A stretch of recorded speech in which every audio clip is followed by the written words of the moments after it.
Welcome to another video और यह है मांगा रिव्यू ब्लैक क्लोवर का। तो चलिए जानते हैं कि क्या हुआ आगे ब्लैक क्लोवर की कहानी में। तो कहानी में अब तक हम देख पाते हैं मैगी कुला को जो सामने आ चुकी होती है, और कैसे अंडरवर्ल्ड का भी पहला लेयर खुला है जहाँ पे स्ट्रॉन्ग डीमन नहीं पाए जाते। तो कैसे तो जहाँ मैगी कुला के लिए वो गेट सिर्फ इंश्योरेंस है, जहाँ उसका मेन तरीका है कर्स वाउंडिंग मैजिक से अपने मैजिक से पोजेस लोगों को यूज करके इस दुनिया में आना। वैसे जो करना काफी मुश्किल है और उसके लिए कुर्बानी भी चाहिए होती है, पर कहीं ना कहीं एसियर सिल्वा यानी कि नोएल की मॉम जो उसके कर्ज से ही मरी थी, उसकी वजह से काफी हद तक इसको मदद मिली थी वेनिका के शरीर को मैनिफेस्ट करने की। पर साथ ही वेनिका का शरीर उसको होस्ट करने के लिए काफी बढ़िया था, जिसके परफेक्ट होस्टिंग बॉडी ने होस्ट किया अपने अंदर एक सुप्रीम डेविल को। और अब जब वो मरने की कगार पर है तो वो काफी हद तक बाहर आके उस पर काबू कर सकती है, लेकिन ये भी पूरा नहीं होगा जब तक वो पूरी तरह से मारी ना जाए। और साथ ही वेनिका के जब लॉरा पेचिका मारी जाएगी तो वो इस दुनिया में पूरी तरह से आने में कामयाब होगी, जहाँ खैर लॉरा पेचिका भी उसके स्पेल में पोजेस्ड हो चुकी है, जिसके साथ वो स्पेल का इस्तेमाल करती है डेविल वाटर मैजिक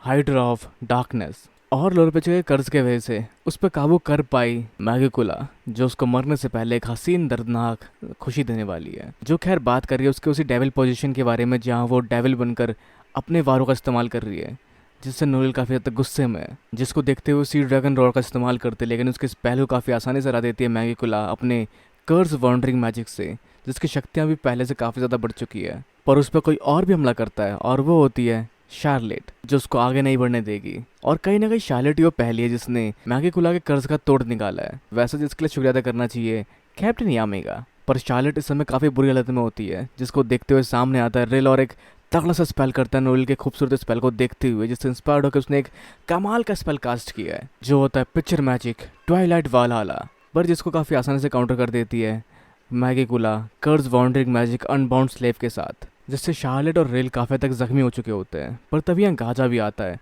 जो सोचता उस बारे में जब उसने वादा किया था पास्ट में लोरे पेचिका से जो अटैक स्पेल इस्तेमाल नहीं कर सकती, जहाँ पर उसने डिसाइड किया था कि वो बनेगा लोरे पेचिका के लिए एक अटैक स्पेल जो किसी भी हमले से उसको बचाएगा, और हार्ट किंगडम को सबसे पावरफुल ऑफेंसिव मेज बनेगा ताकि वो हार्ट किंगडम के सभी एनिमीज को डिस्ट्रॉय कर सके, जिसके साथ कई सारे वो मैजिक के एरेज लेकर आता है। और सामने आता है उसका ट्रू लाइटनिंग मैजिक नेदरस डो एस्ट्रोजा, जिसका आखिरी बार बढ़ रहा होता है लोरा पेचिका की ओर, लेकिन उसके डेविल वाले फॉर्म में भी वो लोरे पेचिका को याद करते हुए अपने आखिरी वार को वहीं रोक लेता है। पर लोरे पेचिका पोजेस्ड होती है और वो खुद को नहीं रोक पाती, जहाँ उसका वार आर पार हो जाता है गाजा के पीठ से, और साथ ही नोएल का भी स्पिरिट डाइव फॉर्म अंडू हो जाता है, जहाँ मैगिकुला तैयार होते उसे वार करने के लिए, जो कहती है तुम हार गई। जिस पर मैगिकुला ये भी कहती है कि अगर तुम्हारा वो फॉर्म अभी मेंटेन होता तब भी तुम्हारे अटैक मुझ तक नहीं पहुंचते। साथ ही मैगिकुला के मैजिक से आसपास के सभी लोग हार चुके हैं, तो कोई भी उसकी मदद करने नहीं आ पाएगा। तो ये होगा इसका अंत, जहाँ नोएल को भी हार मान लेनी चाहिए। जहाँ नोएल सुन पड़ी होती है, कुछ सोच समझ नहीं पा रही होती, पर उसके पीछे गाजा जो कि चपेट में आ चुका लोरा पेचिका के वार के, वो अभी भी हार नहीं मानता लोरा पेचिका को बचाने के लिए, और अपने दो उंगलियां लोरा पेचिका के सर पर रखकर वो एक ऐसा वार करता है जिससे उसको चोटने लगेगी, लेकिन कुछ समय के लिए वो सुन हो जाएगी, जो होता है लाइटनिंग मैजिक पल्जरंता, जिससे सुन पड़ जाती है लोरा पेचिका। और वहाँ पुरानी बातें याद करता है गाजा, जहाँ जब हमला हुआ था उस पर मैगिकुला का, तो उस समय गाजा कमज़ोर पड़ गया, जिस वजह से वो कर्ज हो गई थी, और उसी वजह से गाजा के चेहरे पे खरोच भी देखी जा सकती है, जहाँ उसको देखते हुए काफ़ी तक दुखी था गाजा, और वो रिजाइन करने वाला था स्पिरिट गार्जियन की पोजीशन से। पर जिसको समझाती लोरा पेचिका कि तुम ही हो जिसकी वजह से मैं जिंदा रह पाई, और मैं खुश हूँ कि बाकी लोगों को कुछ नहीं हुआ, और देखो मैं भी जिंदा हूँ। पर गाजा को चीज़ें फिर भी सेटिस्फाइड नहीं कर पाती, और जहाँ आज का दिन है जहाँ रानी को दोबारा नहीं बचा पाया, और रानी कर्ज होने के बाद अब एक डेविल ही बन चुकी है जो खुद के लोगों पे हमला कर रही है अपना आपा खोकर, जिसको सोचते हुए गाजा कहता है कि सच में मैं स्पिरिट गार्जियन होने के लायक ही नहीं हूँ। और साथ ही वो कन्फेस भी करता है कि वो किंगडम के लिए नहीं, वो लड़ता था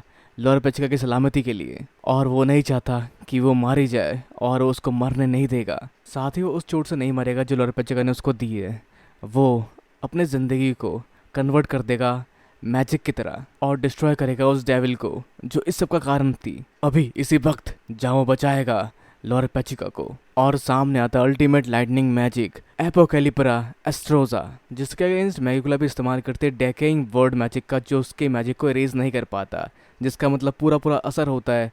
मैगिकुला पे गाजा की शक्तियों का, जिससे हम देख पाते हैं कि मैगिकुला की फैली हुई पूरी जगहों के बीच में से एक चमकदार लाइट निकलती है जो सब कुछ चीरते हुए आगे बढ़ती है, जिसको देखते हुए नोएल भी तैयार होती है एक आखिरी अटैक करने के लिए, जो जानते उसके पास ज़्यादा शक्ति नहीं बची, लेकिन फिर भी वो इतनी शक्तियाँ चाहती कि वो मैगुला के निकले हुए दिल को, जो कि शायद गाजा की शक्तियों से बाहर आ चुका है, या फिर उसके एक्सपोज कमजोर हिस्सों को अपने वार से हरा सके, जो वैसे इन फोटो के साथ ज़्यादा क्लियर नहीं है। तो क्या सच में मैगुला का दिल है? क्योंकि आगे हम देख पाते हैं गाजा को जो कि झुलस चुका है पूरी तरह से अपने वार के साथ, और साथ में सामने धुआं और एक परछाई मैगुला की शायद, जो शायद एक्सपोज कर चुकी है अपने हार्ट को बाहर। और गाजा का ये वार काफ़ी तक माजिन बू वाला सागा याद दिलाते हैं, जिसमें वेजिटा ने अपने आप को कुर्बान कर दिया था अपनी एनर्जी और लाइफ फॉर्म को इस्तेमाल करते हुए। तो क्या ये सेम वैसा ही होगा? अगर सेम हुआ तो शायद यहाँ पे मैगुला हारा नहीं है। तो क्या होगा आगे? क्या नोलिल मैगुला को पूरी तरह से हरा पाएगी? अगर नहीं तो कौन हराएगा उसको? क्या आस्था आएगा आगे? जानने के लिए आपको वेट करना पड़ेगा इसके नेक्स्ट पार्ट का। तो तब तक अपने विचार नीचे कमेंट से जरूर बताएं, और कर दे 50 लाइक जो रिक्वायरमेंट रहेगी नेक्स्ट वीडियो को जल्दी लाने के लिए। तो उम्मीद है कि आप जल्दी कर देंगे, और इस वीडियो को लाइक शेयर और चैनल को सब्सक्राइब करना भी बिल्कुल ना भूलें। तब तक के लिए मिलते हैं अगली वीडियो में। Sayonara and have a nice day.